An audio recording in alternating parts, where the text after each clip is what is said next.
आकाशवाणी समाचार सेवा प्रभाग की प्रस्तुति विश्लेषण। नमस्कार, आकाशवाणी समाचार के कार्यक्रम विश्लेषण के नए अंक में आपका स्वागत है। मैं हूं आपके साथ फरहत नाज। श्रोताओं, जब हम समुद्र और जहाजों की बात करते हैं तो आमतौर पर हमारे सामने जहाज निर्माण, बंदरगाह और समुद्री व्यापार की तस्वीर आती है। लेकिन किसी जहाज की यात्रा केवल उसके निर्माण और समुद्र में संचालन तक सीमित नहीं होती। जब कोई जहाज अपनी सेवा पूरी कर लेता है तो उसके सुरक्षित और पर्यावरण के अनुकूल रिसाइकलिंग की जिम्मेदारी भी उतनी ही महत्वपूर्ण हो जाती है। श्रोताओं, आज के कार्यक्रम में जानेंगे कि जहाज रिसाइकलिंग भारत के लिए क्यों जरूरी है, इस क्षेत्र में भारत की वैश्विक स्थिति क्या है, अलंग सोसिया की क्या भूमिका है इसमें, सरकार ने सुरक्षा और पर्यावरण की रक्षा के लिए कौन कौन से कानूनी बदलाव किए हैं और किस तरह भारत सुरक्षित और जिम्मेदार तरीके से जहाजों को रिसाइकलिंग कर रहा है और इसके साथ ही संसाधनों का बेहतर उपयोग तथा आत्मनिर्भर भारत के लक्ष्य को भी आगे बढ़ा रहा है।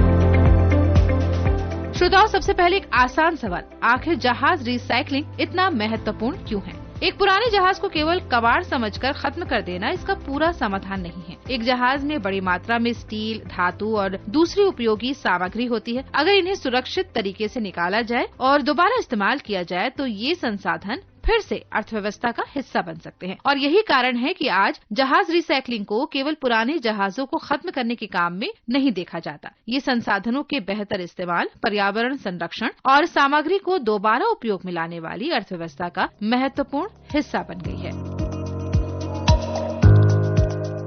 भारत जैसे बड़े देश के लिए जहाज रिसाइकलिंग का महत्व कई स्तरों पर है। सबसे पहले बात पर्यावरण संरक्षण की। अगर पुराने जहाजों को बिना उचित व्यवस्था के तोड़ा जाए तो उनमें मौजूद तेल, रसायन और अन्य खतरनाक पदार्थ समुद्र, जमीन और आसपास के वातावरण को नुकसान पहुंचा सकते हैं। इसका असर वहां काम करने वाले श्रमिकों के स्वास्थ्य पर भी पड़ सकता है। लेकिन जब जहाजों की रिसाइकलिंग तय नियमों और सुरक्षित प्रक्रियाओं के अंतर्गत होती है तो खतरनाक सामग्री की पहचान की जाती है, उसे अलग किया जाता है और सुरक्षित तरीके से उसका निपटान किया जाता है। वहीं जहाज से मिलने वाली उपयोगी सामग्री को वापस उपयोग में लाया जाता है। इस तरह एक पुराना जहाज केवल कबाड़ नहीं रहता बल्कि उपयोगी संसाधनों का स्रोत बन जाता है। अब बात करते हैं स्टील और संसाधन सुरक्षा की। जहाजों से मिलने वाला स्टील घरेलू इस्पात उद्योग के लिए महत्वपूर्ण कच्चा माल है। पुराने जहाजों से प्राप्त स्टील को दोबारा इस्तेमाल करने से नए कच्चे माल की आवश्यकता कम हो सकती है। इससे प्राकृतिक संसाधनों पर दबाव घटता है और संसाधनों का बेहतर उपयोग होता है। रिसाइकलिंग से प्राप्त स्टील तैयार करने में प्राथमिक इस्पात उत्पादन की तुलना में कम ऊर्जा की आवश्यकता होती है। इससे ऊर्जा की बचत के साथ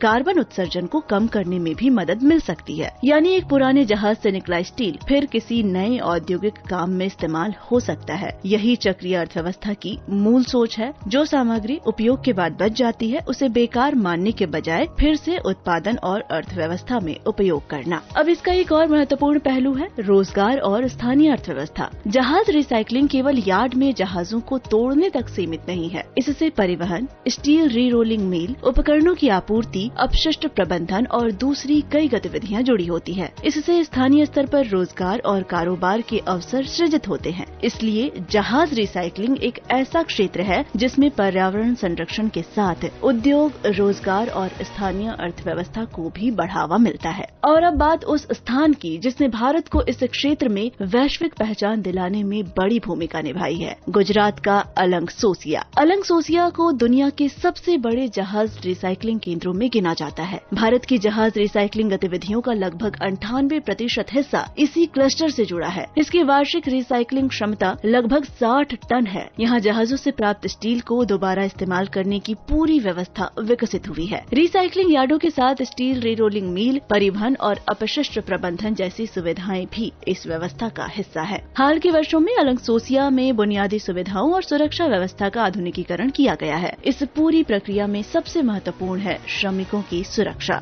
अलंग सोसिया में सुरक्षा प्रशिक्षण और श्रम कल्याण संस्थान अब तक 1.5 लाख से अधिक श्रमिकों को प्रशिक्षित कर चुका है। इन प्रशिक्षणों में कार्यस्थल की सुरक्षा, खतरनाक सामग्री को संभालना और आपात स्थिति से निपटना भी शामिल है।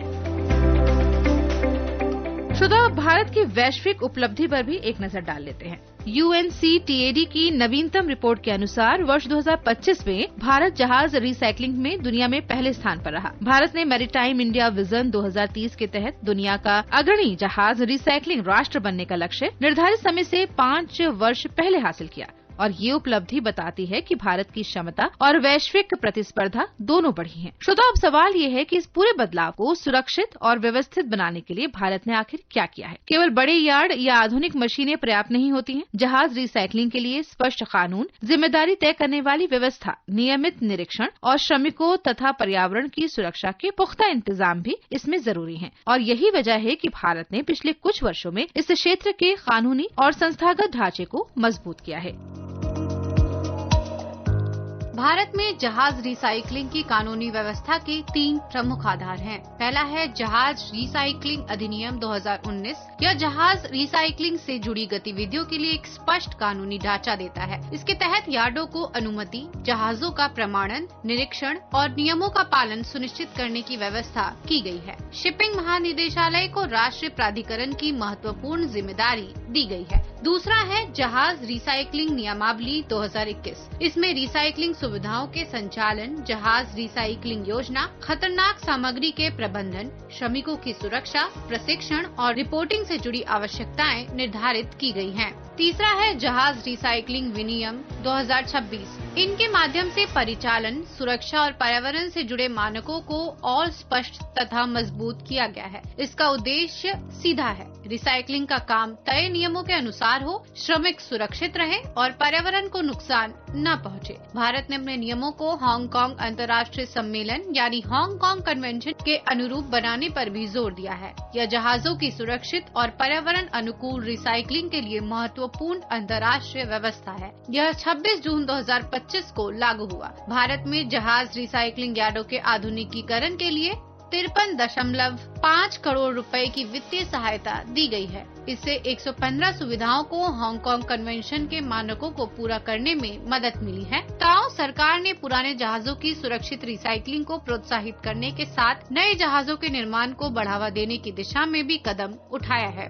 Ship breaking credit note scheme, ship building financial assistance scheme 2.0 के तहत शुरुआत की गई है। इसका उद्देश्य जहाज मालिकों को भारत के नियमों का पालन करने वाले रिसाइकलिंग यार्ड में अपने पुराने जहाजों की रिसाइकल कराने के लिए प्रोत्साहित करना है। इसके तहत रिसाइकिल किए गए जहाज के स्क्रैप मूल्य के 40% के बराबर क्रेडिट नोट दिया जा सकता है। इसका उपयोग भारत में बने नए जहाज की कीमत के 5% तक के भुगतान में किया जा सकता है। यानी एक ओर पुराने जहाज की जिम्मेदार रिसाइकलिंग को बढ़ावा मिलता है और दूसरी ओर भारत में नए जहाज बनाने के काम को भी प्रोत्साहन मिलता है। श्रोताओं, भारत की इस क्षमता का एक उल्लेखनीय उदाहरण है XINS विराट।